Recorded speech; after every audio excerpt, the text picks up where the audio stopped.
Good morning, students. In our last class, we have completed some part of the lesson Democratic and Nationalistic Revolution 17, 18 and 19th century. So, today we will be completing the remaining part of the lesson. So, if you see in your textbook, Austro-Prussian War. Bismarck now carefully and skillfully worked towards a war between Prussia and Austria. He wanted that Prussia should win in the war.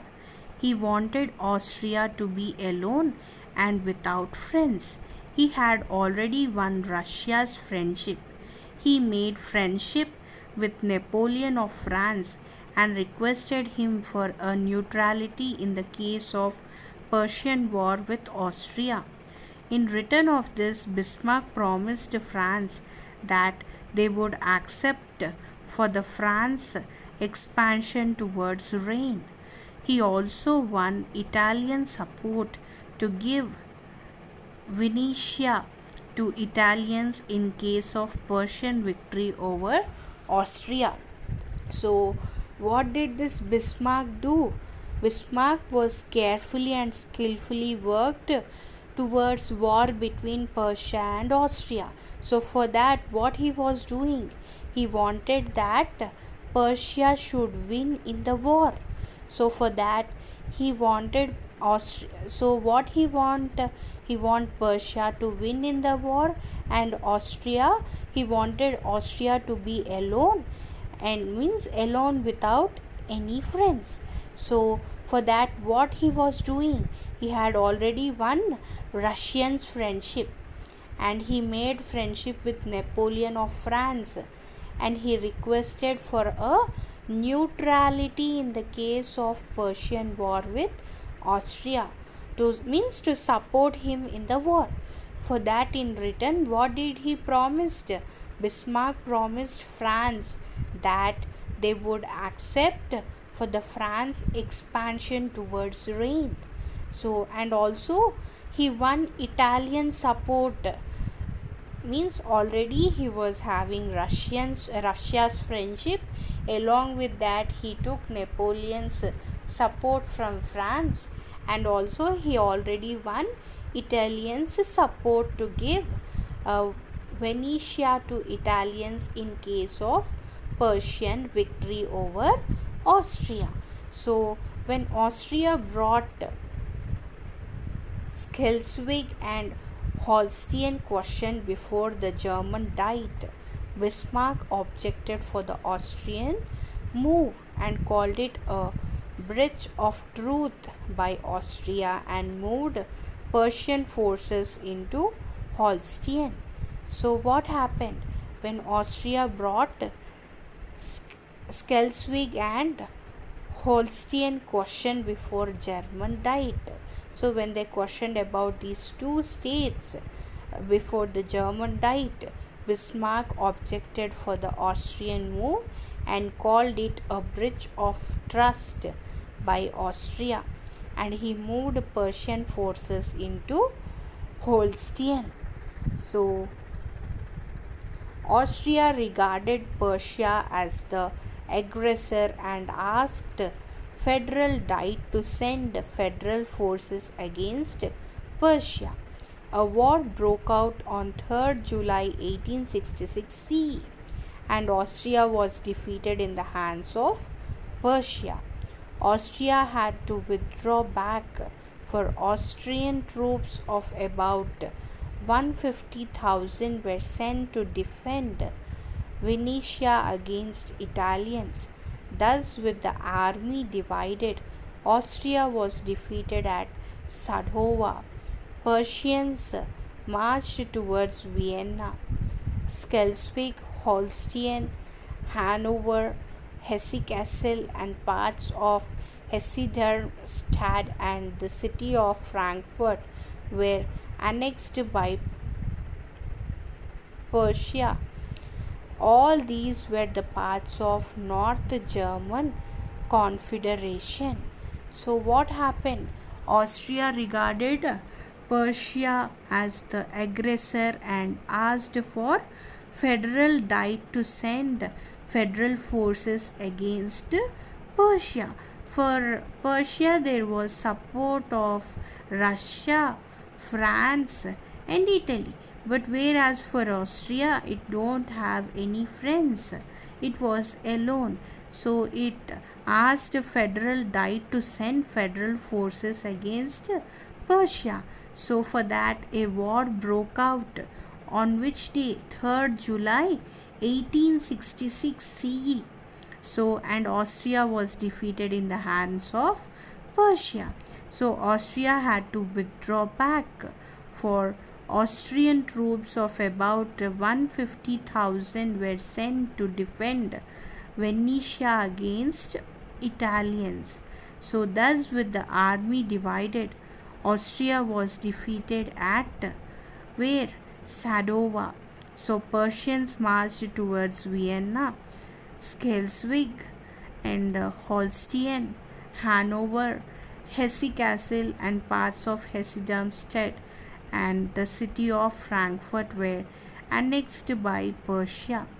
So all these cities were occupied by Persia, and all these were the parts of North German Confederation. So all these names which I said, these were the parts of North German Confederation. So the southern states, Bavaria, Baden, Württemberg and Hesse-Darmstadt retained their independence. These states were afraid of Napoleon III of France, who wanted to expand towards Rhine. So these southern states, they were actually they retained their independence, but these states were afraid of whom? Napoleon III of France, because he wanted to expand France towards Rhine. Franco-Prussian War. Napoleon III, the ruler of France, found his position weakened. He failed to take advantage of Austro-Persian War. In order to save his face, Napoleon III began to demand compensation for his neutrality in the Austro-Persian War. Bismarck gave a vague promise to Napoleon III of his permission to expand towards Rhine, but Bismarck was not willing to offer any compensation to France. There was now the only course open for Napoleon III, and it was war. Bismarck also wanted war with France. Bismarck thought that France would not accept and tolerate the German unification. Hence, Bismarck wanted a war with France. Thus, we find both France and Persia were bent upon war. The governments also working towards it. The immediate cause for the war was found in Spanish succession. So what happened here? The Napoleon III, who was the ruler of France, found his position was weakened. So he failed to take advantage of Austro-Persian War. So in order to save his face, what did he do? Napoleon III began to demand compensation for his neutrality in the Austro-Persian War. So as he was silent, he was neutral in that war. For that he was asking compensation. So what did Bismarck give? He gave a vague promise to Napoleon III. Means he promised that if he help in the war, he will accept to expand France towards Rhine. So he was telling that only. But Bismarck was not willing to offer any compensation to France. So there was now the only course open for Napoleon III was to fight war. So even Bismarck also wanted war with France, and Bismarck thought that France would not accept and tolerate the German unification. Hence, Bismarck wanted a war with France. So, thus, we find both France and Persia were bent upon war. So, the governments also working towards it. And the immediate cause for the war was found in Spanish succession. So, in 1863 CE, the Spanish people, being fed up with their ruler Isabella, removed from her throne and offered it to Leopold, who was a very close relative of the Persian king, for which France raised serious objections. One account of this, Leopold declined the offer, but Napoleon III, not satisfied with this, wanted to get a promise from Persian king that he would not interfere in the Spanish succession affair.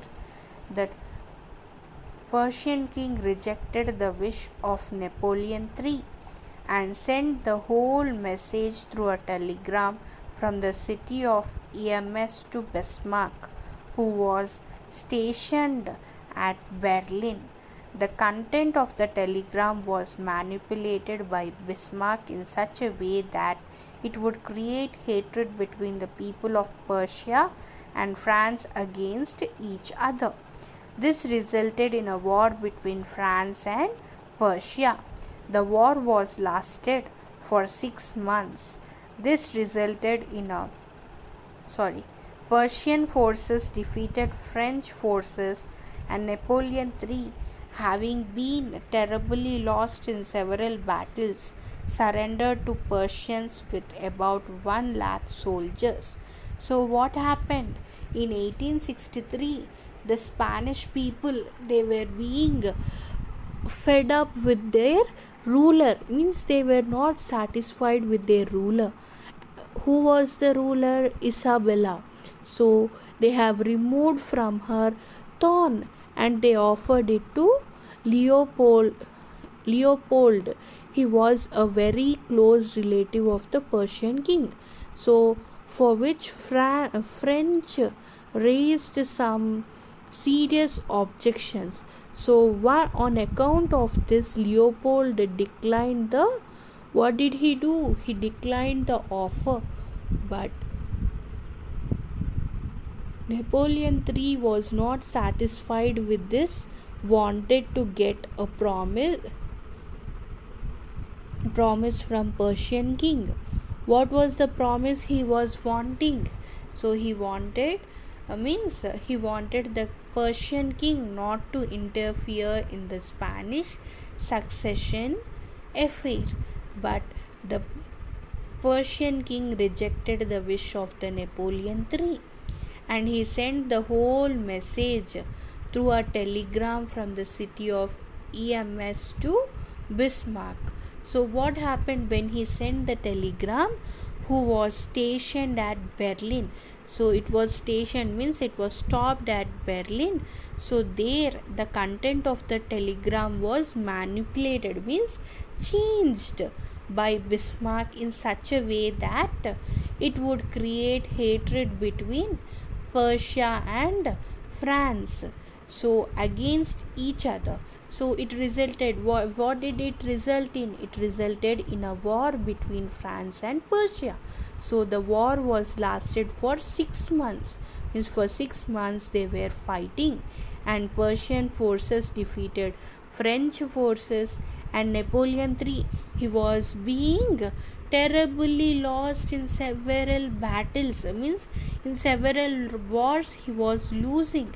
So he has surrendered to Persians with about 1 lakh soldiers. So the Napoleon has surrendered to himself, he has surrendered himself to Persians along with 1 lakh soldiers. So the victorious Persians marched right into the French capital, Paris, and declared the emergency of a united Germany, and coronated William I as the first united German emperor. The Franco-Prussian War ended with the signing of the Treaty of Frankfurt. The treaty gave Alsace and Lorraine to Germany. Thus, the unification of Germany was accomplished by 1871 CE. So, what is happening here? Victorious Persians, they marched right into the French capital, Paris, and they declared the emergency of a united Germany and coronated William I as the first united German emperor. And the Franco-Prussian War ended with the treaty, singing of the Treaty of Frankfurt. So the treaty gave Alsace and Lorraine to Germany. Thus, the unification of Germany was accomplished by 1871 CE. Unification of Italy. Like Germany, Italy also had a long history of being politically broken down into small parts. Italians were scattered over many dynastic states as well as the multinational Habsburg Empire. During the mid 19th century, Italy was divided into 7 states, of which only one, Sardinia, Piedmont, was ruled by an Italian princely house. So here, like Germany, Italy also had a long history of being politically broken down into small parts. So these Italians were scattered over many dynastic states as well as the multinational Habsburg Empire. So during the mid of 19th century, Italy was divided into 7 states, of which only one, Sardinia, Piedmont, was ruled by an Italian princely house. So the north was under the Austrian Habsburgs, the center was ruled by the Pope, and the southern regions were dominated by the Bourbon kings of Spain. Even the Italian language did not have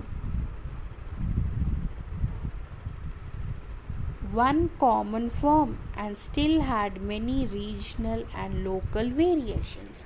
So, as the north was under the Austrian Habsburgs, so the center was ruled by the Pope, and the southern regions were dominated by Bourbon kings of Spain. So, even the Italian language did not have one common form. It has still many regional and local variations. Even we also, if we take an example of Telugu language, so there are so many variations in Telugu language. So if you take the Telugu in Telangana, it is different. If you take Telugu in AP, it is different.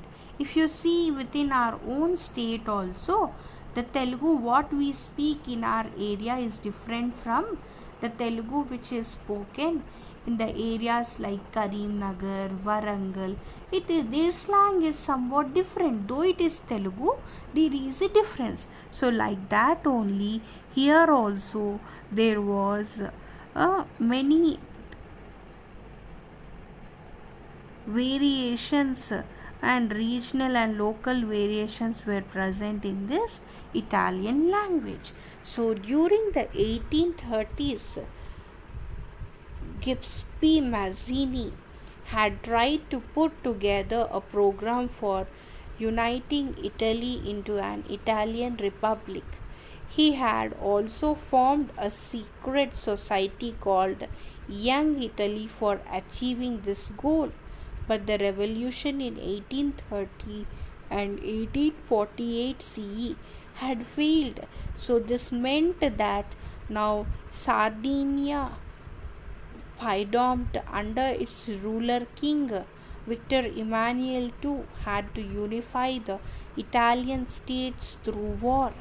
The ruling the ruling elites of this region felt that if Italy was united, they would have more political dominance and economic development. So what happened here? During the 1830s, so Giuseppe Mazzini had tried to put together a program for uniting Italy into an Italian republic. So, what did he do? He formed a secret society called Young Italy for achieving this goal. But the revolution in 1830 and 48 CE had failed. So, this meant that now Sardinia Piedmont, under its ruler king Victor Emmanuel too, had to unify the Italian states through war. So the ruling elites of this region felt if Italy was united, they would have more political dominance and economic development. Suppose if here they have told that if Italy has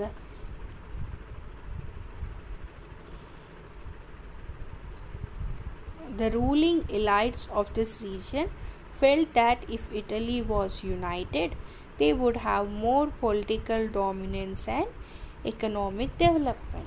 So they felt that if Italy was united,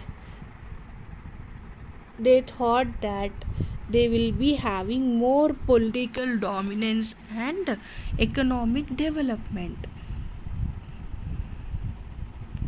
Prime Minister Cavour, who led the movement to unify the regions of Italy, made a tactful diplomatic alliance with France that he had designed. With the result, Sardinia Piedmont succeeded in defeating the Austrian forces in 1859 CE. In 1860 CE, apart from regular troops, a large number of armed volunteers called Red Shirts under the leadership of Giuseppe Garibaldi entered South Italy and the kingdom of the two Sicilies. They drove out the Spanish rulers with the help and support of the local peasants. When France withdrew its troops from Rome during the Franco-Prussian War in 1870 CE, Victor Emmanuel too occupied it and completed the unification of Italy. In 1871 CE, Victor Emmanuel too was proclaimed the King of United Italy. So the Prime Minister Cavour, he led the movement to unify the regions of Italy. And what did he do? He made a tactful diplomatic alliance with France that he had designed. And with the result, Sardinia and Piedmont succeeded in defeating the Austrian forces in 1859. So in 1860, apart from regular troops, a large number of armed volunteers, they were called as Red Shirts, under the leadership of Giuseppe Garibaldi. So he entered South Italy and the kingdom of the two Sicilies. They drove out the Spanish rulers with the help and support of the local peasants. And also, what did they do? When France withdrew its troops from Rome during the Franco-Prussian War in 1870 CE, Victor Emmanuel too, he occupied and completed the unification of Italy.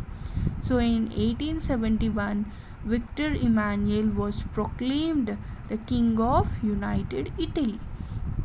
So till here, by this we have completed the lesson. I think you have understood the lesson. If you have any doubts, you can message me and you can ask me. You can start. So students, what you do is you start writing the question answers of this lesson, and after writing the question answers, please send me without fail.